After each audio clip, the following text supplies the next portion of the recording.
misa de difunto, no era de tal difunto, sino de darle gracias a Dios.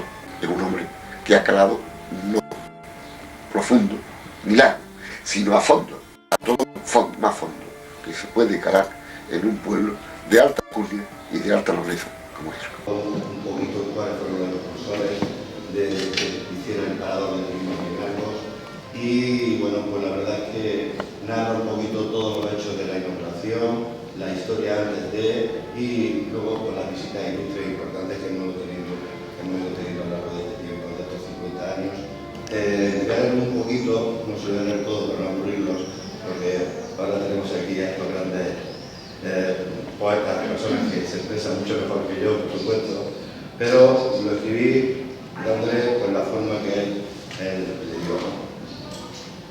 Y dice que el día 8 de noviembre del año 1966 se inaugura el Parador de Turismo de Arcos de la Frontera, al que los hermanos de las cuevas quisieron denominar Casa del Corregidor, aludiendo a la leyenda pantomima que se llevó a la novela de Pedro de Alarcón y a todas las artes como la música por falla, la pintura gracias a Picasso y la receta del resto de artes, como la danza, por tener bailarín y el cine que se realizó también en esta ciudad. El obispo auxiliar de Sevilla, Monseñor José María Ciralda, bendijo el Parador, día de inauguración, y asistieron el ministro de Información y Turismo, don Manuel Fraga Iribarne, así como autoridades relevantes de la provincia de Cádiz y el primer director por aquel entonces, que era don Carlos García Redondo.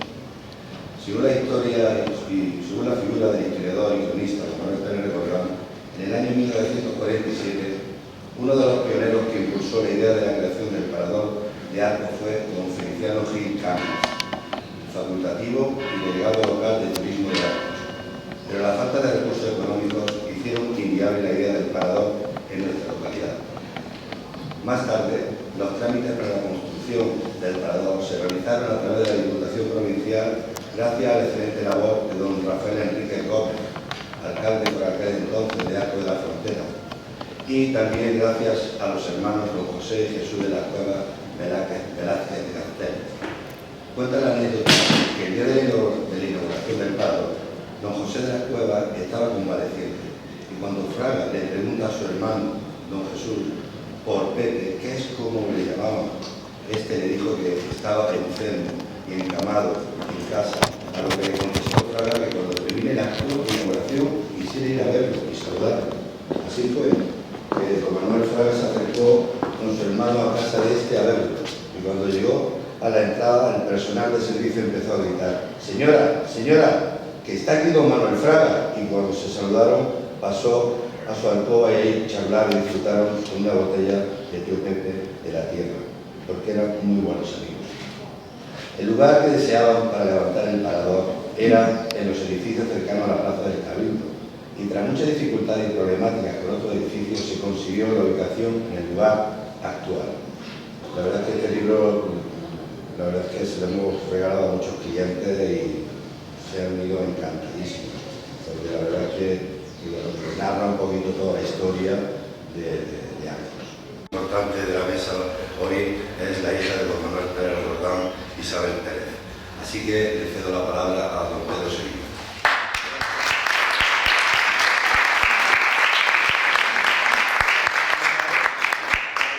Importancia que tiene para nuestro municipio que la memoria viva de una persona tan importante por lo que es la conservación, el recuerdo y el traslado de lo que es nuestra historia viva a las letras para que nunca se pierda, pues lo pongamos hoy aquí de manifiesto. Y yo creo que de parte de esa importancia la apuesta o la mano tendida por parte del Parador desde el primer momento en apoyo a esta actividad en memoria.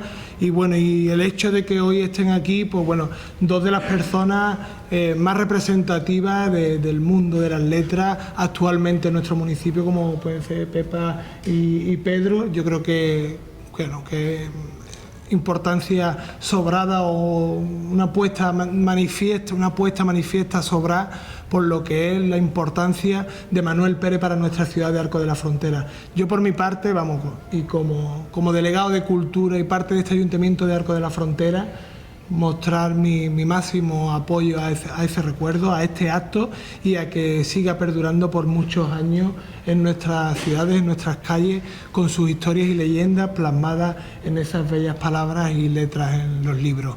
Muchas gracias.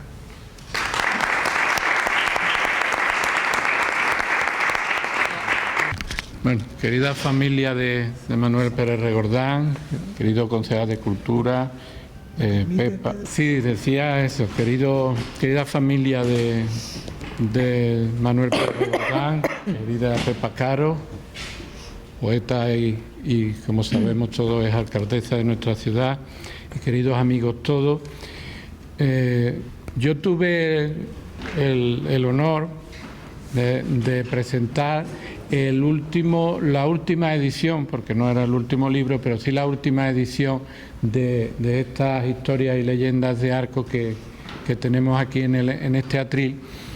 Y creo recordar que en aquella ocasión yo comparaba a don Manuel Pérez Regordán, lo comparaba con Azorín, con el escritor del 98, porque él tenía una manera azoriniana de escribir. Era un hombre que se levantaba con las estrellas y que muy temprano, muy de mañana, cuando los demás nos levantábamos, ya él tenía la faena hecha.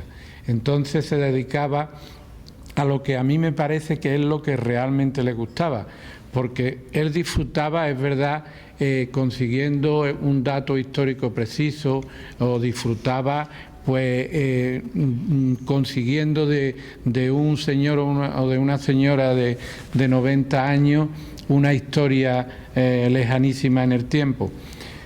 Pero lo que realmente a él lo apasionaba era contarlo, ¿eh? En eso yo hablaba en aquella ocasión también de una anécdota muy famosa que se cuenta de un torero que tuvo la suerte de llevarse a la cama nada menos que a Bagarne, y que en cuanto terminan la faena este señor se viste rápido y la otra le dice: pero hombre, ¿dónde vas? Dice: ¿cómo que dónde voy? A contarlo, es que esto hay que contarlo. Pues Pérez Regordán era un poco así, ¿no? Él conseguía el dato, pero inmediatamente lo que él quería era un interlocutor. Él necesitaba a alguien para contárselo, y muchas veces ese alguien, y lo digo ahora con orgullo, era yo, ¿no? Muchas veces yo iba a lo mejor atareado en mis cosas, en el trabajo, y estaba en la puerta del bar de los Murales o en la puerta del casino. Ven acá, que te voy a contar una cosa. Y bueno, como él era una persona que se explicaba también y que uno disfrutaba escuchándolo, pues más de una vez pues nos paramos y eso nos contó aquella anécdota tan irrisoria, o nos contó ese dato tan importante de nuestra historia. Yo creo que Manuel Pérez Regordán es uno de esas personas, uno de esos escritores que con el tiempo van ganando, que con el tiempo se les va dando en su propio pueblo la categoría que tuvieron y que a lo mejor muchas veces en vida se le negó, ¿no? Ya sabemos aquello de que nadie es profeta en su tierra, pero hoy por hoy Pérez Regordán es un escritor imprescindible, pues bueno, para ese conocimiento de nuestra historia local y de muchas de las leyendas que han ido circulando en los patios de vecinos o en las noches de invierno en las casas comunes. Pero en fin, para hablar de historia, yo no soy nadie, y tenemos aquí a una historiadora, Pepa Caro, que va a disertar sobre ese aspecto de la personalidad literaria de Manuel Pérez Regordán. Pepa Caro, que bueno, no necesita presentación aquí en este acto, pero como ya saben ustedes, pues eso es licenciada en Historia, y de alguna manera va a hacer un breve repaso por una conferencia que ya ella también impartió en su día. Así que muchas gracias por invitarme a este acto, por tener la posibilidad de hablar de nuestro amigo Manuel Pérez Regordán, de nuestro inolvidable Manuel Pérez Regordán, y le dejo la palabra a Pepa Caro. Muchas gracias.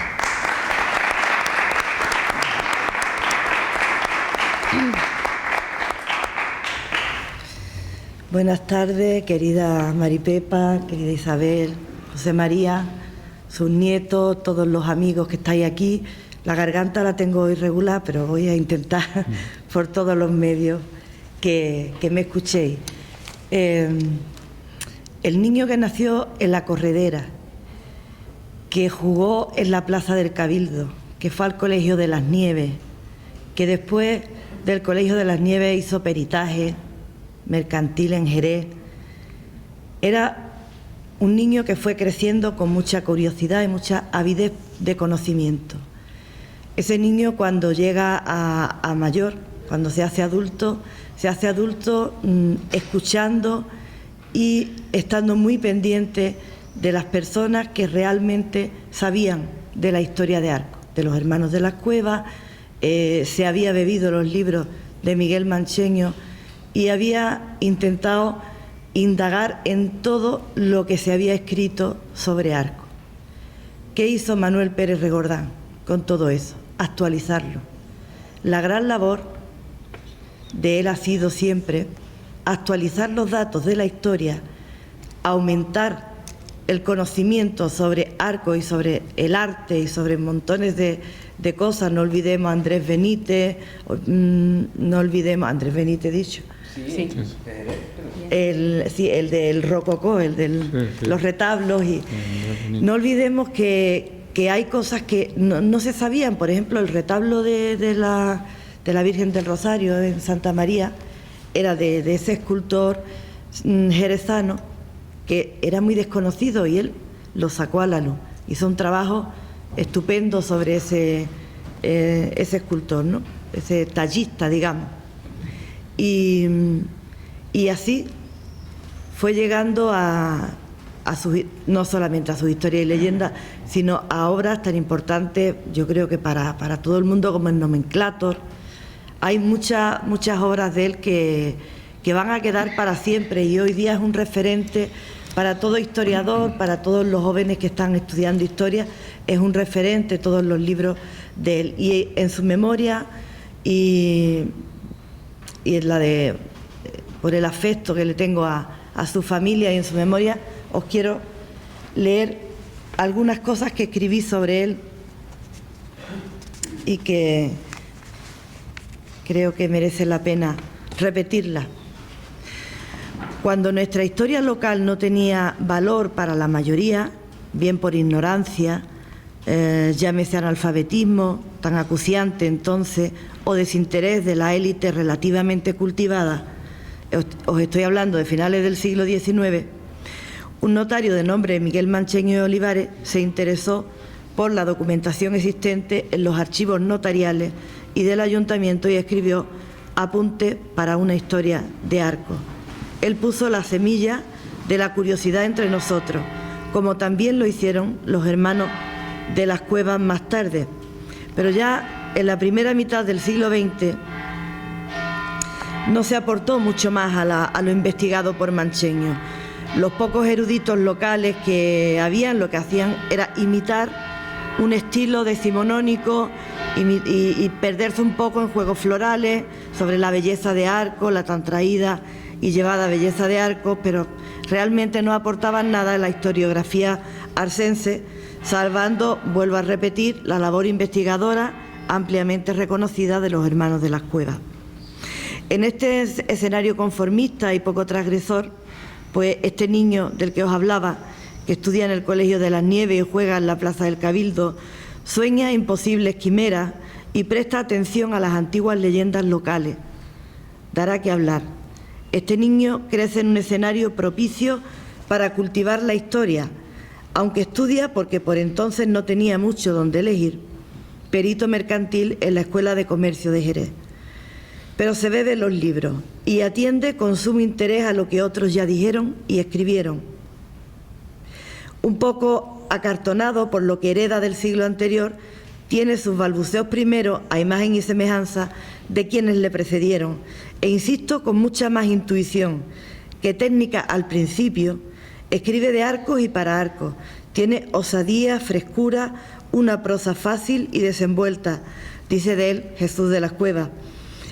Es elegante escrutador del presente y pasado de Arcos. Tiene osadía y se lanza a poner en pie una guía turística de Arcos, quizás la primera guía turística, que no solo dice esta fachada es fabulosa, espléndida y monumental, sino que ahonda en la metodología del arte para aportarnos datos más intensos de cuánto nos depara la compleja trama urbanística y los edificios más señeros de este pueblo. Esa guía fue declarada de interés turístico nacional en 1970.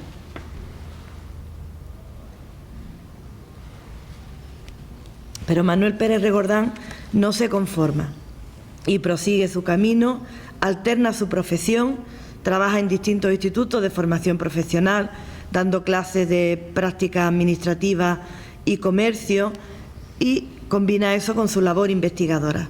Ningún archivo se le resiste. Sobre todo, hay una cualidad que me gusta destacar de Manuel Pérez Regordán, que es su vertiente pedagógica, hasta entonces desconocida en esta materia, porque él lo que hace es lanzarse a una labor divulgadora de la historia, dando conferencias en los colegios, en los institutos, en salones culturales, y publica unos ejemplares que se llaman Las calles de Arcos, para descubrirnos un pasado común que es nuestra herencia y debemos conocer. Yo recuerdo de niña alguna de esas conferencias de Manuel Pérez Regordán estando en el Colegio San Miguel, y llegar él y contar cosas que nos hacían plantearnos y tener curiosidad por la historia, ¿no? Él publica artículos periodísticos infatigablemente a lo largo de toda su vida, pero no renuncia nunca a la investigación. Así ve la luz libros como El Maquis en la provincia de Cádiz, monografías acerca de diferentes cofradías de Arcos, el bandolerismo andaluz o sus historias y leyendas de Arcos. La gran novedad respecto a los que lo antecedieron es que Manuel Pérez Regordán consigue despertar la curiosidad del arcense sobre su propio pasado, algo que ahora se llama en la metodología educativa estudio del entorno, y que ya Pérez Regordán, anticipándose, ponía en práctica con su historia local. Whitehead decía que con frecuencia los humanos haríamos cualquier cosa por dejar de pensar, y efectivamente así lo atestigua esta sociedad nuestra de consumo y ocio trivial, donde no cabe casi nunca los abismos de la historia. Por eso pongo en valor esa osadía de Manuel Pérez Regordán de ir a la montaña si ésta no se mueve, es decir, de ir al encuentro del lector desinteresado para provocarle curiosidad por la historia.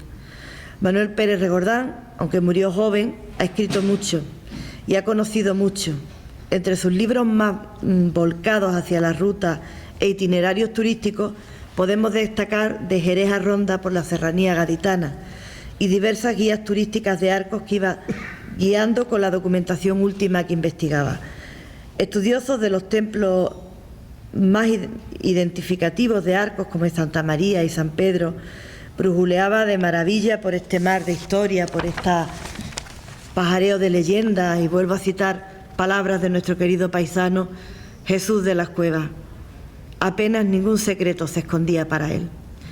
Pero si tengo que elegir entre sus obras, si tengo que destacar lo que le diferencia de otros historiadores arcenses, debo decir que Arcos le debe el descubrimiento y estudio de la vida y la poesía de Jiménez de Ayllón, que es una novedosa aportación a lo que llamamos huecos y fragmentos en los vacíos de la historia, que deben salir a la luz y que salen gracias a intrépidos, curiosos y amantes de nuestro pasado que indagan, ávidos de conocimiento, donde otros no llegan.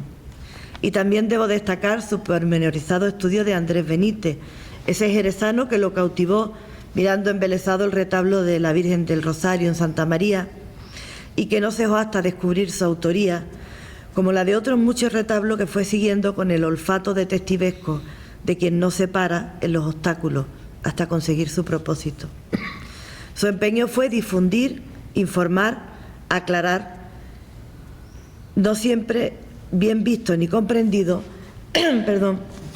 le llevó a ostentar 2 veces el Premio Nacional de Artículos Periodísticos, y en el año 2000 también fue merecedor del título de cronista local de Arcos de la Frontera.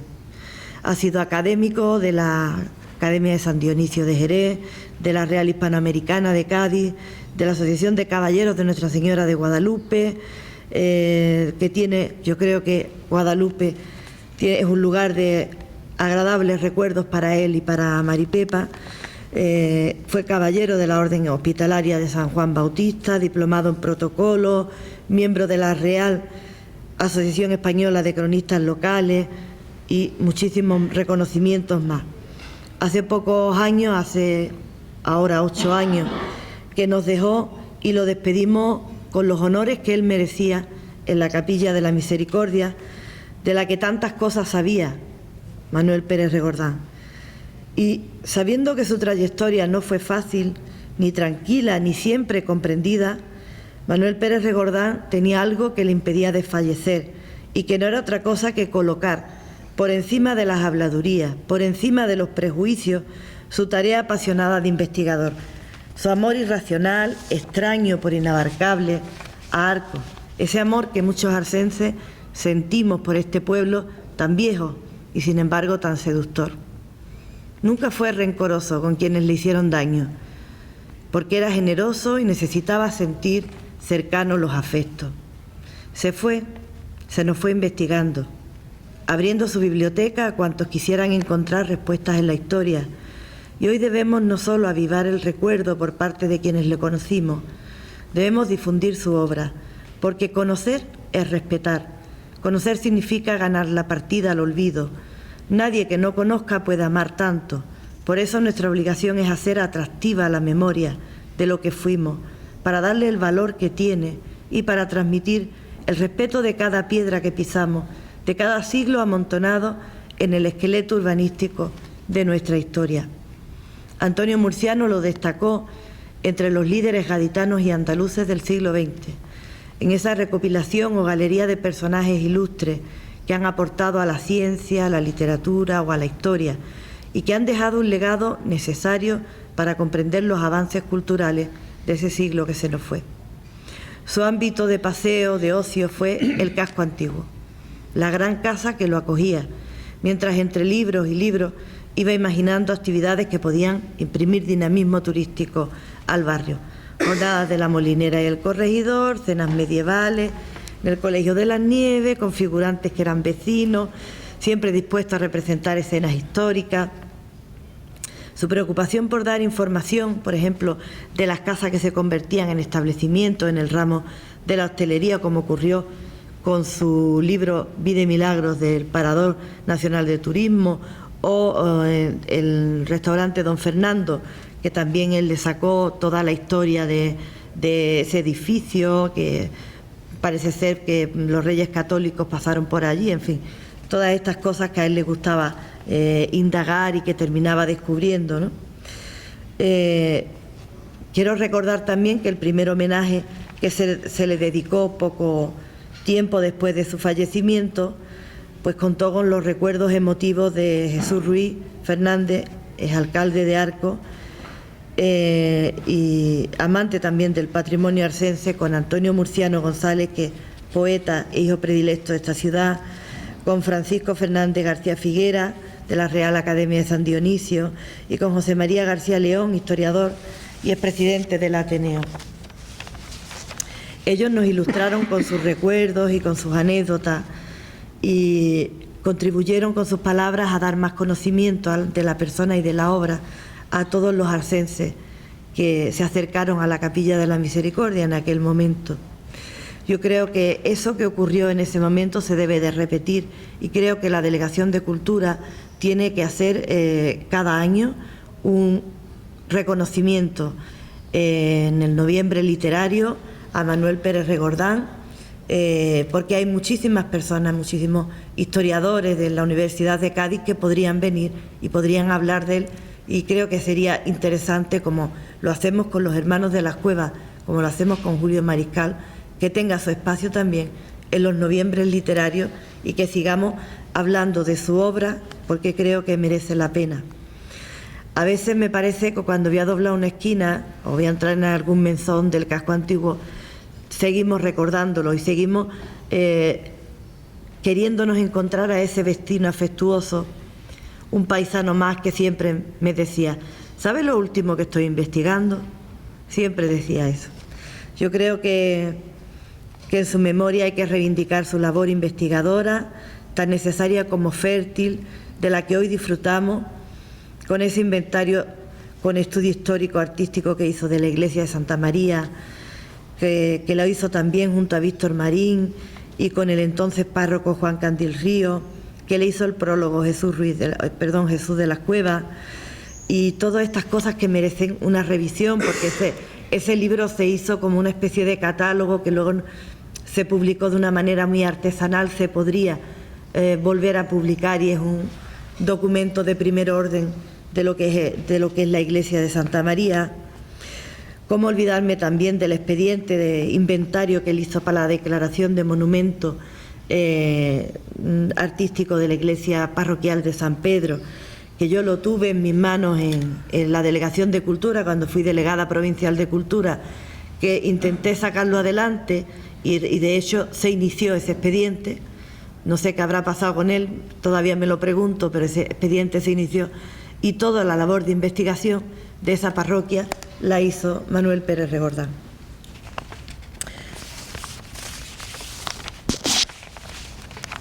En sus últimos trabajos,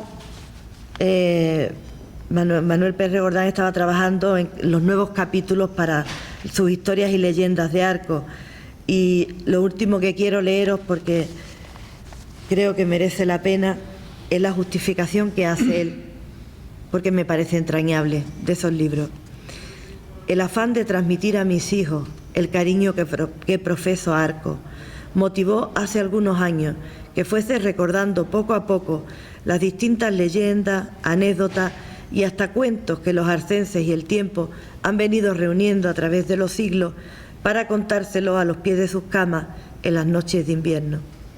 El interés que en mis hijos despertaron esas historias y tradiciones de nuestros abuelos motivó el que yo considerase poner a disposición de muchos padres este rico tesoro que en confusa amalgama ofrezco, sin distinguir en ningún momento cuál capítulo sea historia, cuál leyenda, cuál anécdota, para dejar al libre pensamiento del narrador la fuerza de su fantasía según el público oyente de que pueda disponer.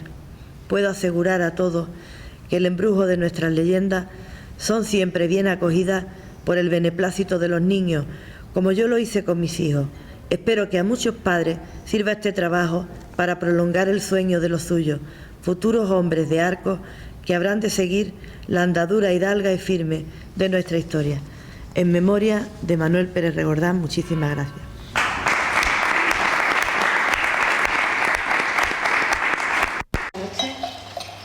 Es una osadía para mí atreverme a hablar después de que lo hayan hecho Pedro y Pepa, pero en fin, voy a ver cómo queda hecho. Me ha hecho recordar Pepa ahora con las últimas palabras. Es verdad, mi padre, cuando nos íbamos a la cama, él estaba trabajando durante todo el día y normalmente llegaba y muchas veces estábamos hasta acostados. Y nos contaba una historia, una leyenda que él sabía, y algunas veces el pobre pues no tenía ganas o no tenía ninguna nueva o lo que fuera, y nos contaba alguna repetida y nosotros, esa nos la contaste ayer. Y decía, bueno.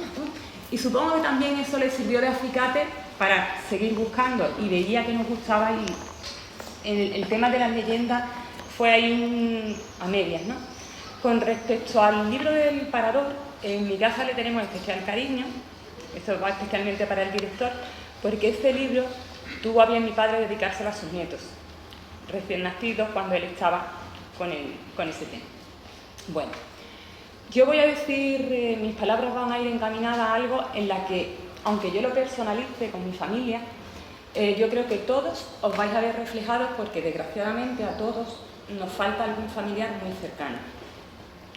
Aunque hoy estemos conmemorando aquí el fallecimiento de mi padre, realmente lo tenemos presente todos los días. Mi padre está aquí ahora mismo, porque el legado más importante que nos puede dejar una persona no es el dinero, ni el cortijo, ni los libros, son los genes. Los genes dicen por ahí que se transmiten más de abuelos a nietos que de padres a hijos. Y en este caso yo lo compruebo todos los días. Pedro ha hecho referencia a al matiz ese madrugador de mi padre. Es verdad que él se levantaba muy temprano, 4, 5, 6 de la mañana, no le costaba ningún trabajo, porque a esa hora él podía investigar, podía escribir, podía estar perfectamente tranquilo con sus cosas, concentrado, como a él le gustaba.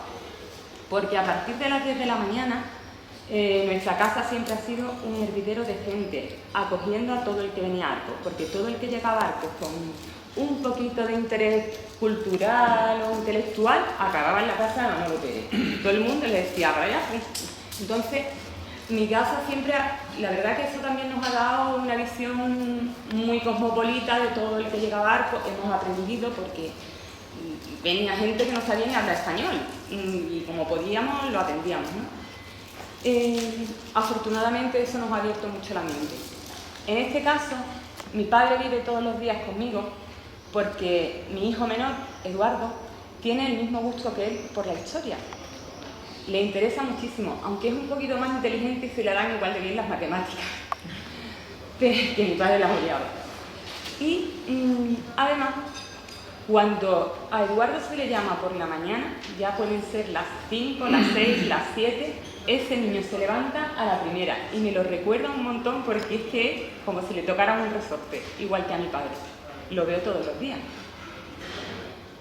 Mi hijo Rodrigo, no solo si se acerca, esto es muy íntimo, huele igual que mi padre, pero tiene la tremenda manía de no morderse las uñas como mi padre. Y es que cuando mi padre murió, mi hijo tenía 7 años. Mi hijo se raspa una uña con otra. Vosotros veíais a mi padre que siempre estaba con las manos así. Rodrigo tiene la misma manía. Entonces, todos los días, mi padre está conmigo. Porque mientras que veamos cosas así de nuestros antepasados y todo esto, están presentes con nosotros. Ellos viven en nosotros. Nuestros antepasados viven en nosotros y siempre los vamos a recordar así. Vosotros seguro que os veis reflejados con algunos detalles familiares. Muchas gracias por acompañarnos. Buenas noches. Muchas gracias.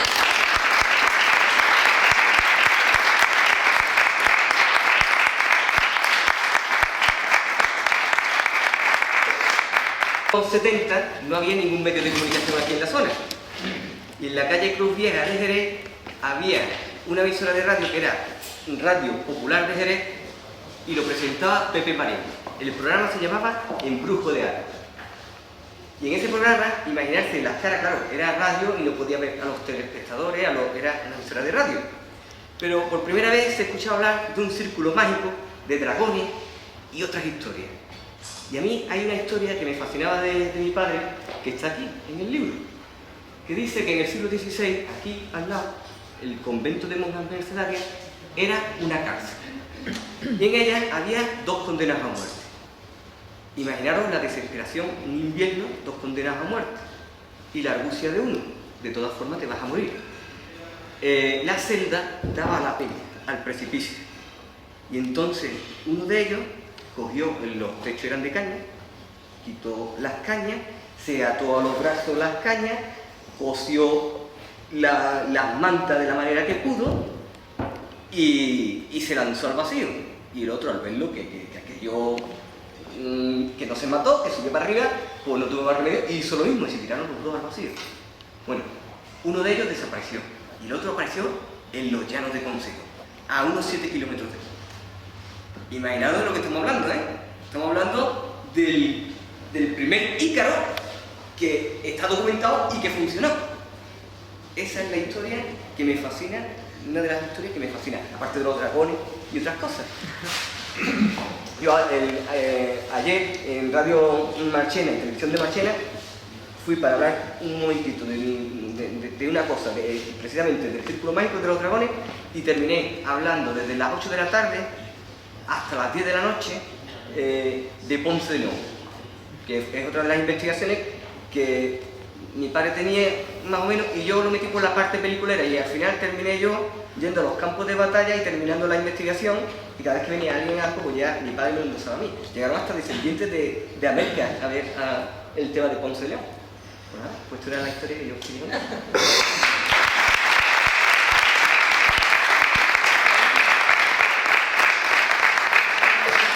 Bueno, la historia se llama Un atraco calculado y dice que a últimos del siglo XIX el bandonero de Zahara de la Sierra, Francisco de Villaescusa Muelo, apodado el Cristo, robó a un sacerdote de Arcos de la forma más descarada que pueda pensarse. Cierto día en que el clérigo se dirigía hacia su finca de labor llamada Malabrigo, le salió al encuentro el bandolero, que, al no encontrarle un solo real para robarlo, le prometió volver a intentarlo en el plazo de un mes. El sacerdote, que vivía en la casa número 30 de la calle Cristóbal Colón, puso el hecho en conocimiento de los carabineros, que desde entonces no dejaron de merodear la casa. Al finalizar el plazo de la amenaza, pasó por Arcos el obispo de Orihuela, que luego de en la parroquia de Santa María, fue invitado por don Francisco Arias Garrucho, que así se llamaba el sacerdote, más conocido por su apodo del cura Cochambre, a tomar unas copas en su casa. Concluido el agasajo, el obispo y su séquito montaron en un carruaje que les esperaba ante la cercana iglesia de San Juan de Dios, acompañándoles para despedirles el anfitrión. Al cabo de varias horas volvía el clérigo malhumorado y dirigiéndose a los carabineros les dijo: podéis marchar, ya me han robado. El obispo no era otro que el Cristo disfrazado y he tenido que acompañarle encañonado por la espalda 5 días después.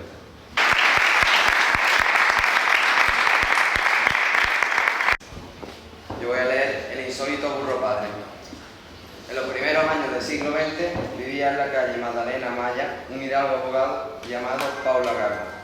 Don Paula, que se jactaba en demostrar su ascendencia de aristocracia de estirpe, tenía por costumbre no comprar ni un solo céntimo a los numerosos clientes que le encargaban ruidosos pleitos o simples redacciones de instancias y pliegos de descargos, contentándose con los pingües regalos que la buena voluntad de sus clientes les pudieran ofrecer.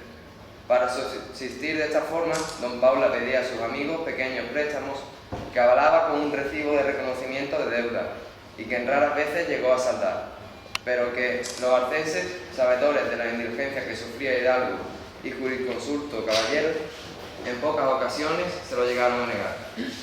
Ocurrió que uno de aquellos acreedores demandó al abogado en reclamación de la cantidad que figuraba en consabido recibo, y la cosa llegó a tal como para que saliese a subasta pública el mobiliario del bufete de don Paula.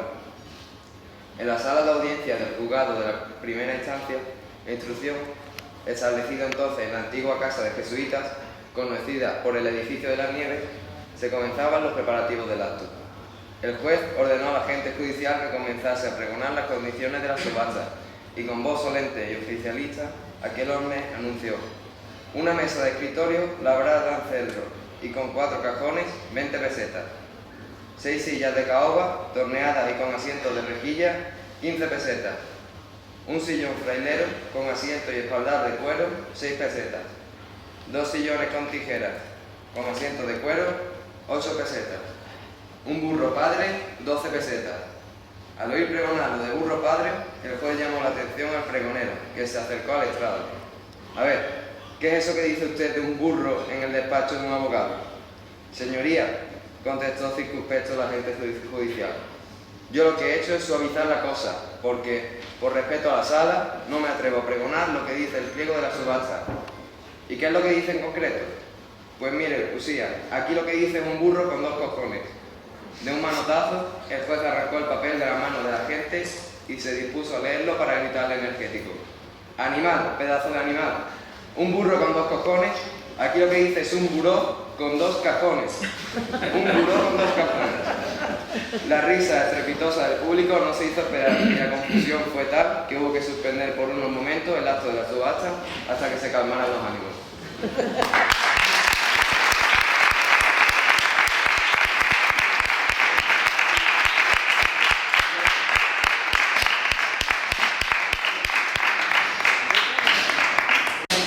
Este ramo de flores para que los debería tener.